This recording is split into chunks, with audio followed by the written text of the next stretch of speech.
Mitos atau fakta? Mitos atau fakta? Selamat datang di Mitos atau Fakta. Silakan komen.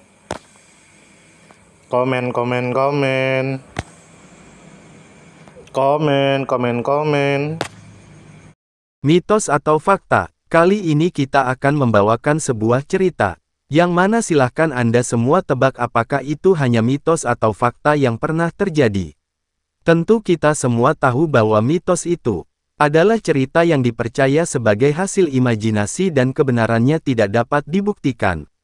Sedangkan fakta adalah suatu peristiwa atau keadaan yang benar-benar terjadi dan dapat dibuktikan.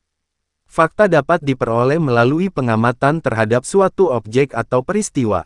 Sekarang masuk ke video. Dikatakan bahwa pada masa lalu hidup seseorang yang bernama Anas, atau lebih dikenal dengan Anas putra Anadar. Anas bin Anadar adalah paman dari Anas bin Malik pelayan Rasulullah. Ia berasal dari suku Khazraj yang bermukim di Madinah. Saat kaum muslimin menghadapi kekacauan di perang Uhud, maka ia tampil sebagai pahlawan yang mengobarkan semangat juang pasukan. Mengajak mereka meniti jalan Rasulullah hingga ia menemui syahidnya di sana. Dikatakan bahwa Anas putra Anadar memeluk Islam setelah tibanya Nabi Shallallahu Alaihi Wasallam di Madinah.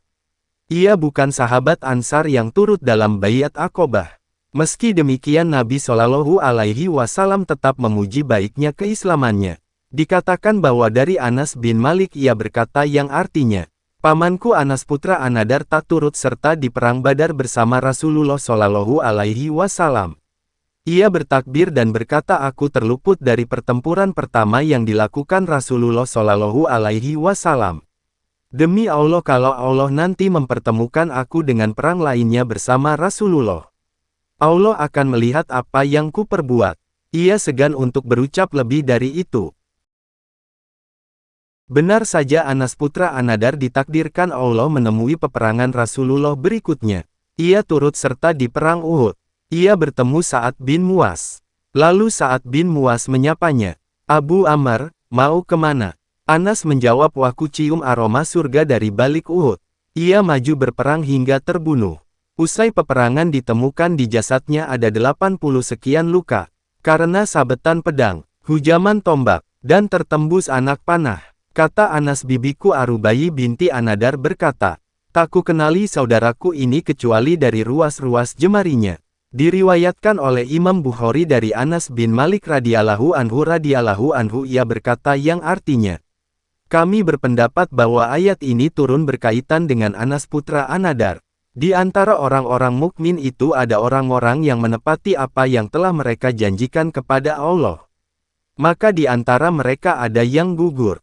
Dan di antara mereka ada pula yang menunggu-nunggu dan mereka tidak merubah janjinya."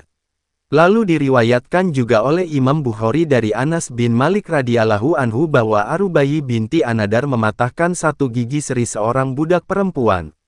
Pihak keluarga pun meminta maaf kepadanya namun ditolak. Lalu mereka menemui Nabi Shallallahu Alaihi Wasallam dan memerintahkan untuk melakukan qisas. Anas bin Anadar berkata, "Apakah Anda juga akan mematahkan gigi Arubayi, wahai Rasulullah?" "Jangan, demi yang mengutusmu dengan kebenaran. Mohon jangan Anda patahkan gigi serinya."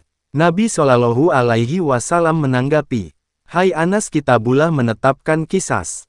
Pihak keluarga korban pun akhirnya rida dan memaafkan. Mengomentari hal itu Nabi Shallallahu Alaihi Wasallam bersabda yang artinya, "Sungguh di antara hamba-hamba Allah itu ada seseorang yang kalau dia bersumpah Allah akan memenuhinya, au kama qala." Maksud Nabi Shallallahu Alaihi Wasallam adalah Anas bin Anadar, au kama qala.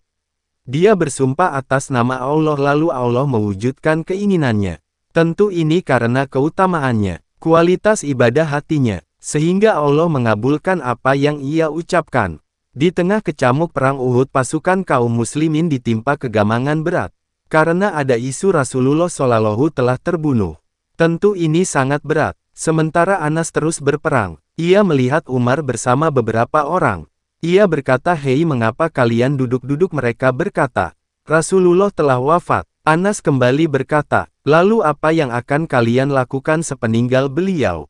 Bangkitlah, matilah juga di atas jalannya." Ia terus maju mengayun dan menyabetkan pedangnya hingga terbunuh. Anas putra Anadar termasuk sahabat yang gugur di Perang Uhud tahun 3 Hijriyah. Di tubuhnya terdapat 80-an luka. Bagaimana menurut Anda semua? Apakah cerita di atas adalah mitos dan cerita sebelum tidur? Atau fakta yang pernah terjadi? Silahkan tulis di kolom komentar. Tidur, tidur, tidur, tidur. Ayo kita tidur. Mitos atau fakta? Mitos atau fakta? Selamat datang di mitos atau fakta. Silakan komen. Komen, komen, komen. Komen, komen, komen.